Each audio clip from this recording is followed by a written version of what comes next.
Welcome to Awakenings in Real Life, where we tell inspiring stories of transformation, meaning, and hope. While we typically think of an awakening as a getting up or something religious or spiritual in nature, it's also a recognition, realization, or awareness of something.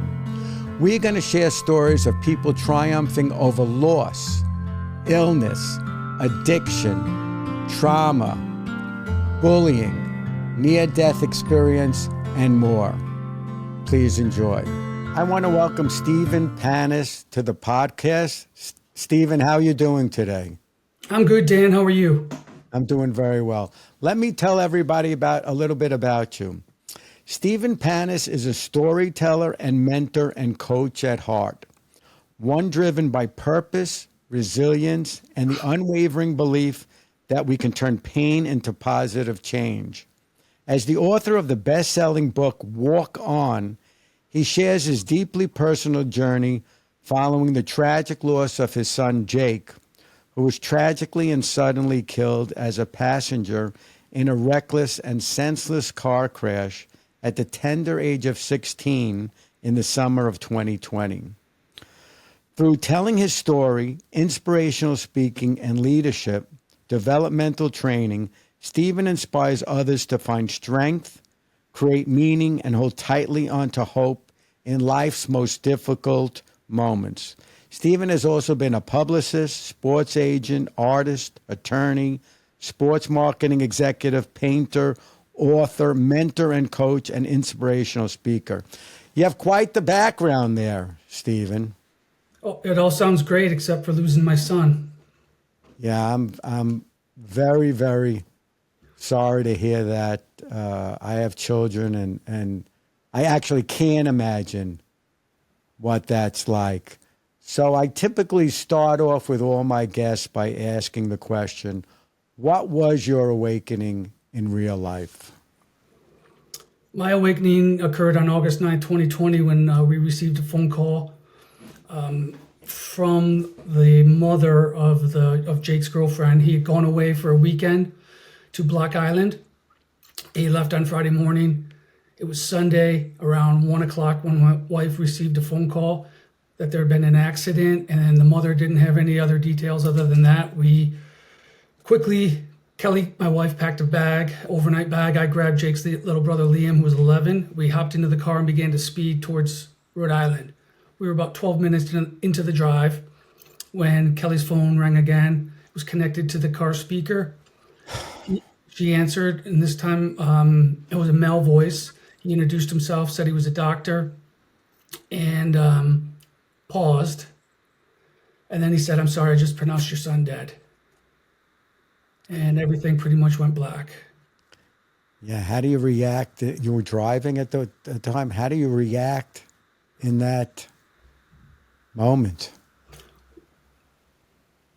I was going about 85 in the left lane because we were in a hurry. My wife screamed the most guttural, primal scream I've ever heard. And I just remember feeling like time had stopped. Everything completely just stopped. I knew I had to get off the road. Liam started crying. My wife was distraught. I just worked our way over to the right lane, got off the highway as soon as we could, and pulled in. It was a Sunday. We pulled literally right off the exit into an empty bank parking lot and got out of a car and just screamed to the sky and ran around the car until we all kind of met as a broken blob of humanity and collapsed. And then it just became a fog. You know, it's an out of body experience. It's complete shock, and trauma, and it's the worst of everything. I can't imagine. I don't want to imagine. Yeah, please don't even try is what I tell people. No. I think you described it as a near-death experience or a reverse near-death experience. Can you explain to the audience what you meant by that? Yeah, and I was describing kind of like the first several months after losing Jake. You're in such an altered state, and I started to have signs occur and they were very surreal, but they were real. And things were happening that I couldn't explain. And I also felt like I was about as close to God as I ever would get without dying. I felt like if I was sitting, I was like sitting on the globe and my feet were dangling over the edge. And the signs showed me that the separation between here and there, that veil, is much thinner than we think. And while I never, quote, went down a tunnel or saw any specific light, I got some very profound signs. And we did over the course of 4 years. We're in year 5 now. And but we had a lot of profound, moving signs. And so in that sense, I felt like I definitely went somewhere, but I can't explain it. I wasn't like being operated on, floated up, saw my body, anything like that. But everything that I've read on NDEs, and I've read a lot, says that I definitely had an experience where I've been put closer to God than ever, and had things shown that I can't explain. And it's just, I guess it's one of those, people say it's one of those blessings, if you will, amongst the pain, is that your heart is cracked so far open that you're able to see things maybe you never were able to see before. So I have 2 follow-up questions. Did you become more religious when you felt closer to God after that experience, or was it just something that you experienced? You know, at first, you didn't feel religious at all, because you question everything when something like this happens, your beliefs, your faith. And so I didn't know what to believe anymore. I couldn't trust anything or anyone. I would think that some people might lose faith in God and saying, how could My someone wife take did. away a 16-year-old boy? 100%. My wife did. She took it incredibly personal. To a degree, she's still mad at God. And we differ on that. And, we just have different beliefs. But I was mad at myself. I blamed myself, which was also not right, and nor was it healthy. I wasn't even there. There was nothing I could have done. But we have this illusion of control that that we cling to. And it took me several months to realize that it wasn't my fault. I wasn't there. There's nothing I could have done. But as a father, one of your jobs is to protect your children, protect your family. And I failed. I felt like I failed in that regard. And so that haunted me for a while. And then I got over that. And then I realized that I don't believe God had anything to do with it. I think it's free will that we're given. And I don't think God has anything to do with a lot that goes on here, other than He placing us here. Right. So you mentioned you saw signs. I know you sent me some pictures. I don't know if that's what you're referring to, but what signs are you referring to? And if you want to talk about those pictures, because we have a lot of listening audience, you could describe what they are and what the meaning was for you. Yeah, so one that was a reoccurring sign was about 21 days after Jake died. We had this, I was inside the house. My wife was outside. She was on the phone trying to find a therapist, and for us and for our son, Liam. And all of a sudden she texted me and said, "You got to come outside and look up." And so I ran outside and I looked up, and it was blinding. It was the most immense circle of light I've ever seen. It looked like something from Close Encounters of the Third Kind, like a spaceship hovering over your home. Wow. And it was a sundog. It's a huge circle of light, like the sun, but it so big that you can't even put words to it. So bright that I needed to go back inside and get sunglasses to even look at it for any sustained period of time. And then it's rimmed with like an outer layer of light, and sometimes it has kind of like a cross of light going through it, like separating the quadrants. Right.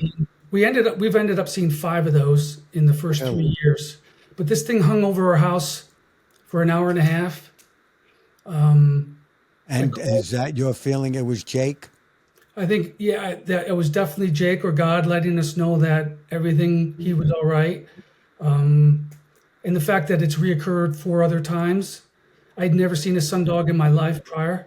And to have this happen a total of 5 times, is a little bit out of the ordinary. And so I More really than took it as a just sign. seeing one as a coincidence. Yeah, It's somebody sending you a message that you've seen it multiple times. Like you yeah. said, God or your son. Then 6 months in, we in February, it was cold. We live in the Northeast. We decided to go to Florida for an extended stay because kids were in distance learning, so Liam could learn from anywhere. So we went to Sanibel Island and North Captiva. North Captiva doesn't have cars. You can only traverse it with golf carts, and Oh, you have to take a ferry over and bring your groceries and all that. So we were there for 2 weeks, and we were driving around a golf cart, relaxing, and we had some friends join us, just trying to change up everything, right? So new environment, warm. We were in a lot of pain, and we went for a walk on the beach one day, and I had a therapy session coming up, and so I said I'm gonna go take this session on my phone in the dunes. So I went back inland a little bit and found a little hole in the sand and hunkered down. And my wife and the friends said we'll walk on. We're just gonna set up camp probably like half a mile down the beach. Just find us. So I sure. so I finished my session and walked back out onto the beach and started walking down it. And I saw them. And when I walked up, I knew something was different because Kelly was looking at me odd. And she's like, "You're never going to believe this." And again, this is coming from someone who had completely lost her faith, belief in anything. She said, Understandable. "I was walking the beach after you ducked in, and I said, 'Okay, Jake, you want to give me a sign? You want to show me something? Give me a sign.' And it's got to be bigger. It can't be a seashell, and it's got to be bigger than a seahorse." 30 seconds later, a dead sea turtle washed to the shore right at her feet. Wow. Massive. And I think I gave you a picture of that. Did. And she's like, she turned me around. She goes, "There it is. Look." And I was like, and there it was. It was immense. It was crazy. How else do you explain that? Again, Right. this coming from my wife, it was even more odd because she was a non-believer, and it made her start to kind of think differently. She couldn't explain it. She asked for a sign, and there it was. Yeah, and we drove that golf cart everywhere over that island for 2 weeks. And every time you had to park it at the place we stayed, you would just pull it straight in. So we never really looked at the front of the golf cart until the very last day when I had to attach a trailer to it and I backed it up to load all of our bags on to take it to the ferry. And the friend that was staying with us walked around the front of it, and he paused, and he motioned for me to come around. He goes, "You got to see this." And we walked around to the front of the golf cart, and there on the brake pads, it said Jake. Wow. It's crazy. And it did feel like he was there with us. It was just, I don't know how else to explain it. It makes the hair on your neck stand up. Yeah. It provides a level of comfort and Right. peace when you need it most. Sure. So, what inspired you to become an author and write a book about your experience? Well, a couple things. One, I was struggling and I needed some place to offload a lot of rage and anger and bitterness and negativity and just a myriad of feelings around the loss of my son. It felt like an alien had come down, grabbed him, and he's gone, right? Like everyone else came home, Jake didn't. The only thing that came home was his luggage. And so I started to write a goodbye letter to him. And it was painful and a lot of stops and starts. And then one day I looked at his little brother Liam and I thought, man, I'm 52 years old at the time. I'm struggling. How does an 11-year-old boy even begin to process this? And so I knew I needed to be there for Liam more than ever. And so I asked him to come outside with me, and he did. I said, "Run up, get your buck knife and meet me outside." And he did. And we walked across our property over to a mature tree. And I said, "Carve off a swath of bark off that tree for me." So he did, carve like a square right off the tree. And he looked at me and he said, "Now what, Dad?" And I said, "Now now we're going to watch this tree heal. We're going to watch this tree regrow bark. I'm not going to lie to you. It could be a different color. It may not fill in the entire square, but it's going to attempt to heal itself. And we're going to do the same thing with our broken hearts. And I'm not going to lie to you. We'll never be the same again. Wow. It may not fully grow back. It may take a long time, longer than the tree. We don't know, but we'll watch this tree and we'll see how it does. And at the same time, we'll be able to gauge how we're doing. But we're going to walk on together. And I wanted Liam to believe in himself and believe in life again, as hard as it was. And after that moment, I stumbled upon some notes. I used to write posted sticky notes to my boys every morning. And Jake being 5 years older, the tradition began with him first, where I wrote morning inspirational messages, quotes from known and unknown personalities, my own thoughts from time to time. And they were about values and characteristics that I thought were character traits that I thought were important and that I wanted to instill in my boys Sure. at a young age. And I stumbled upon some of those. And again, the concept of not believing anything anymore, I needed to find out whether there was truth in those. And so my writing evolved from a goodbye letter to looking at those quotes and adages and truisms and discovering new truth in them in this state of grief that I was, just mired in. And it brought back a lot of memories of Jake. And so it became more of a book about Jake and Liam. It's dedicated to Liam. And just showing, I wanted to help Liam guide his way out, right? That the answers are inward, not outward. There's a lot of soul searching that takes place, trying to understand things that we're never going to understand. It's kind of like chasing your tail. Sure. But I wanted them to know that everything that I had modeled and everything that I had written to them, there was truth in it. And so that's really the genesis of the book. And when I finished, I was never intending to write a book. I was just writing. And when I finished It's it, a way to get out your feelings is to write them down. it was. And it was therapeutic at times. It also was painful. But I realized when I was done that, wow, maybe this can help more people than just Liam. And so on a lark, I just sent out about... That was another awakening. Yeah, totally. Right? And it was, because I realized that I felt better when I was helping people. And there wasn't a lot of things that were making me feel better at that time in my life.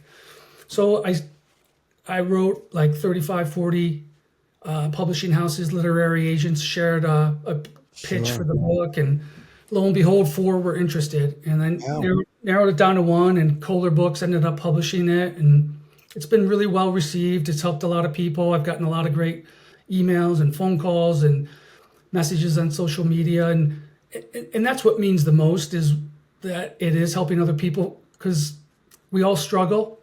We talked about that, Dan, how That's right. it's not just grief, right? There's there is grief, right? In a lot of different forms. It's not just losing someone. You could lose a job. You could have a marriage fail, a relationship. You could suffer a financial crisis. Your house could burn down, or be destroyed by an earthquake or a hurricane. There's so many different things that happen to us in life, and they all cause grief. And there's so much grief on this planet and so much suffering that the book actually transcends losing someone, and it just helps anyone who's overcoming their own hardship or struggle to find the answers within so that they can walk on in their life journey. That's fabulous. And I think the title is extremely appropriate. It was cathartic for you writing the book. It was, in a sense, intended for your youngest son. But you spoke about a topic that a lot of people don't talk about, grief or how to overcome grief.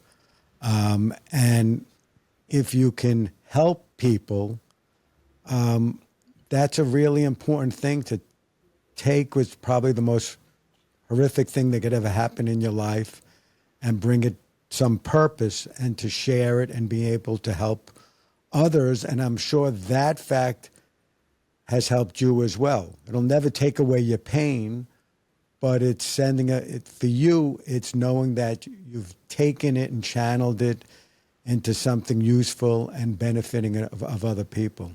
Yeah, well said, because we all need purpose. And I think without Right. purpose, you're lost. And I was certainly lost. I had no purpose. I was struggling to find meaning in things. And at the time, I guess my purpose was survival, making sure not only I survived, but collectively my family. At different points in time, either Kelly or Liam wanted to live. We were in a very, very dark place. And so beyond, once we kind of got past that, I needed more. I needed something to kind of, again, we're never going to fill the void. But I needed something that would, at least when I wake up in the morning, I had something to work towards, to strive towards, that would motivate me and inspire me. And when I realized I could help people, and like you said, nobody wants to talk about this subject. People, Yeah. there's a stigma around it. People run from it like their pants are on Right. fire. I get it. It's an uncomfortable topic. It hurts. It's painful, which is why we don't want to talk about it, especially men. I was raised That's interesting. like a lot of guys, right? Where my father, if I had a nickel for every time he told me get knocked down, get back up, you know, and pushes me back right out into life. But this was an event that you just couldn't just get right back up on the horse and proverbial ride it back into the game of life.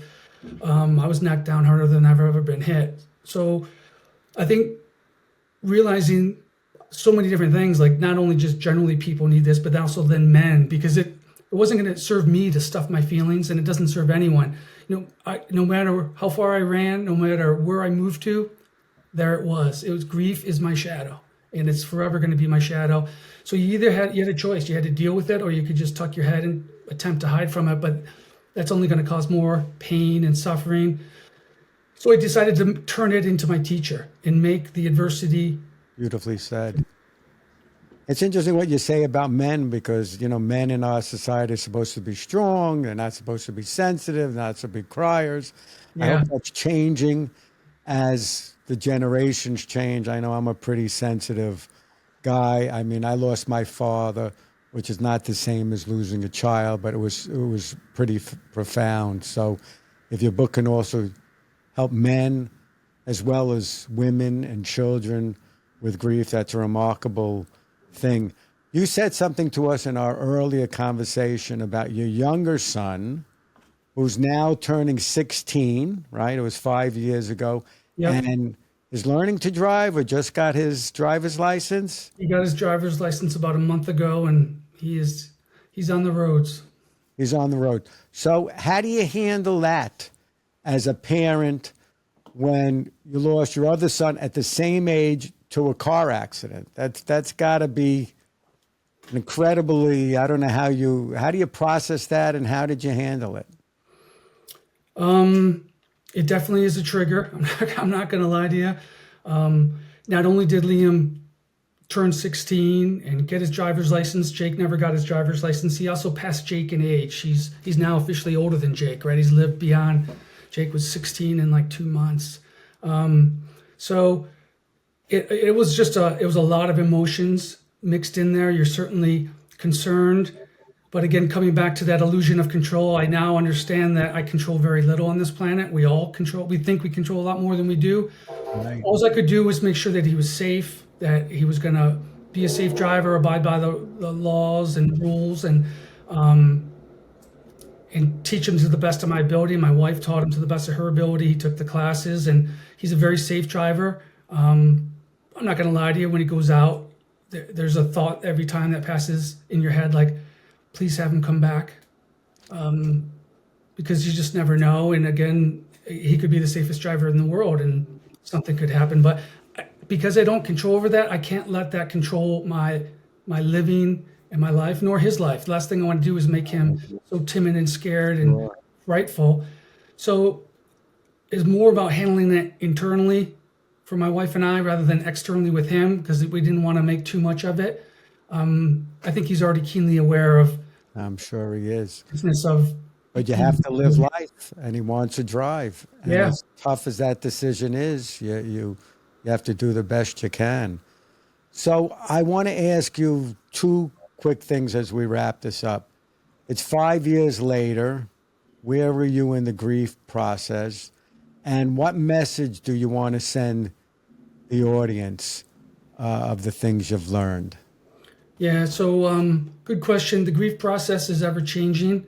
literally one day you'll feel better, and the next day, inexplicably, maybe it was a trigger, maybe it was, you don't even know what it was, but all of a sudden you're feeling a little depressed again. So it's like an up and down battle. Every day you wake up, try to live in the present moment, one day at a time now, and try to get the most out of each day. So it's hard to really plan ahead, look ahead. Right. Like literally yesterday, I woke up this morning and told my wife, like yesterday I had a really hard day. Like things that normally used to bring me joy don't bring me joy anymore, like the same kind of joy. And so you have this empty feeling and you're looking for something else to fill that. And so it's a Time struggle. can't heal. Time, they say time is a great healer. Time can heal. Right, you're Now, right. this is a life sentence. I'll carry it to my own demise.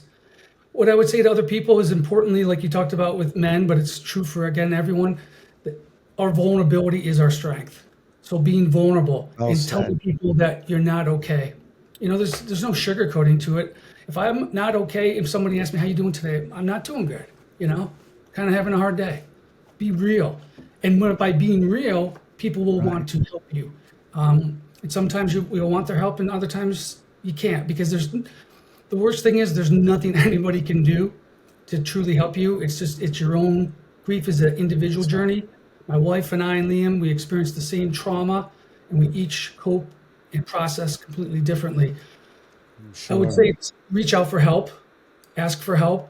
Again, that's the vulnerability. I think that's very important, especially men, but you have to ask for help, right? Nobody Yeah. can do it totally on their own. And Yeah, we had a great therapist, and he's become a really good friend. I don't see him nearly as much now. I've kind of graduated a little bit, but I stay in touch with him. But I wouldn't be here today without him. I mean, he got us through some really, really dark days and times that I didn't think we were going to get through. And so having someone that can provide counsel, sounding board, objectively hold space for you, which is big. Sometimes you just need to vent to get it out, well offload said it. again. And be easy on yourself. Practice self-care. It's so easy to get down and stay down and just be brutal on yourself, blaming yourself or blaming the world and just staying in a state of bitterness, negativity, rage, whatever it is. Give yourself a little bit of a break. Yeah. Right? Yeah. And practice self-care. Do things that, like there were days and weeks where I went sometimes without showering. And then I finally was just like, I'm just going to get up and shower today. Little victories, and you build on them. Today, I'm going to go to the grocery store. I'm going to do it at 7 a.m. when there's not a lot of people there, but I'm going to go and grab some groceries, get in, get out. I hear you. Yeah. Well, And just I admire your resilience, your message that you've sent. How can people find your book? Is there anything else you want to share? Because I think you said things well. The fact that you wrote this book to help people. Share with us where people can find the book. Yeah, the And book is anything else? available online at Amazon, Barnes & Noble, I think Target, a host of others, Books A Million. So if it's Walk On. My last name is Panus, P-A-N-U-S, Stephen with a P-H. I have a website, stephenpanus.com. We do have 3 scholarships that we set up, all called the Jake Panus Walk-On Scholarship, that help a variety of different children in 3 different states, South Dakota, South Carolina, and Connecticut, That's fabulous. which carries on Jake's legacy of lifting up others. That's kind of the way he lived. And so his light and love continue to shine upon a lot of children. We've awarded 8 scholarships to college kids in 5 years, and many more to come. That's terrific. That's terrific. Stephen, thank you for your time today and for sharing your story and your message. And I really appreciate it. And I wish you the best of luck. Thanks for having me on, Dan. I appreciate talking with you this morning. Thank you, Stephen. Be well. Thank you for listening or watching this episode. If you enjoyed our guest, please go to our website, awakeningsinreallife.com, where our guest shares a story different than their awakening. It's really very interesting. We also have bonus episodes where another individual tells their awakening story. Please also check out my book, Awakenings in Real Life, where I tell the story of my dad's awakening from his dementia and the message he sends that he still lives and appreciates life. It's available on Amazon and also tells other family stories. If you know of someone who wants to be a guest on the show and has an awakening, please email me at info@awakeningsinreallife.com. We're also available on social media. Please tune in to our next episode where we share another remarkable awakening story. Finally, I want to thank Jay Belsky of Flawed Media of Rockville Center, New York, who did such a great job recording this episode.